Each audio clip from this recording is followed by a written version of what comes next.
Hi friends, welcome to Josh kitchen.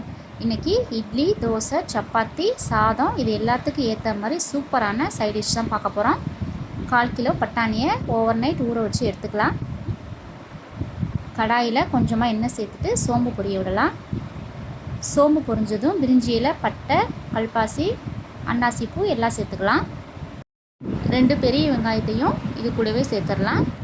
காரத்துக்காக 4-5 பச்சை மிளகாய், கொஞ்சமாக உப்பையும் சேர்த்து வெங்காயம் பொன்னிறமாக வர வரைக்கும் வதக்கிக்கலாம். வெங்காயம் நல்லா வதங்கட்டும். இது கூட கொஞ்சமாக கருவேப்பிலையும் சேர்த்துக்கலாம். இந்த ஸ்டேஜில் 1 டேபிள் ஸ்பூன் இஞ்சி பூண்டு பேஸ்ட்டையும் சேர்த்து நல்லா வதக்கிக்கலாம். 3 தக்காளியையும் சின்னதாக கட் பண்ணிவிட்டு சேர்த்துக்கலாம். தக்காளி வெங்காயம் நல்லா வதங்கட்டும். இது கூட கொஞ்சமாக மஞ்சள் தூளையும் சேர்த்துக்கலாம். தக்காளி வெங்காயம் நல்லா வெந்ததும் மசாலா பொருட்களை ஆட் பண்ணிடலாம். 1/2 டேபிள் ஸ்பூன் கரம் மசாலா சேர்த்துக்கலாம். 3 டேபிள் ஸ்பூன் மிளகாய்த்தூள், 2 டேபிள் ஸ்பூன் தனியாத்தூளையும் சேர்த்துட்டு நல்லா பச்சை வாசம் போகிற வரைக்கும் வதக்கணும். மசாலா பொருட்கள் எண்ணெயிலேயே வதங்கினா தான் குழம்பு நல்ல டேஸ்ட்டாக இருக்கும்.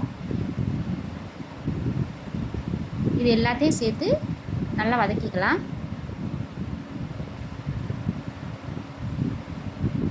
நல்லா வதங்கினதும் வேக வச்சுருக்க பட்டாணியை இதில் சேர்த்துடலாம். பட்டாணியை 5 விசில் வச்சு குக்கரில் வேக வச்சு எடுத்து வச்சுருக்கேன். 5 விசில் வச்சா தான் நல்லா வேகும். உங்களுக்கு ஏற்ற மாதிரி தண்ணி சேர்த்துக்கோங்க. தண்ணி சேர்த்துட்டு நல்லா கொதிக்க விடலாம். அதுக்கு இடையில் நம்ம தேங்காவை ரெடி பண்ணிடலாம். சின்ன தேங்காய் 1 மூடி எடுத்துக்கலாம். இது கூடவே கொஞ்சமாக சோம்பு, கொஞ்சமாக கசகசா, 5-6 முந்திரியும் சேர்த்து நல்லா ஃபைன் பேஸ்ட்டாக அரைச்சி எடுத்துக்கலாம். குழம்பு நல்லா கொதி வந்துருச்சு. குழம்பு கொதித்ததும் அரைச்சி வச்சுருக்க தேங்காவை இதில் ஆட் பண்ணிடலாம்.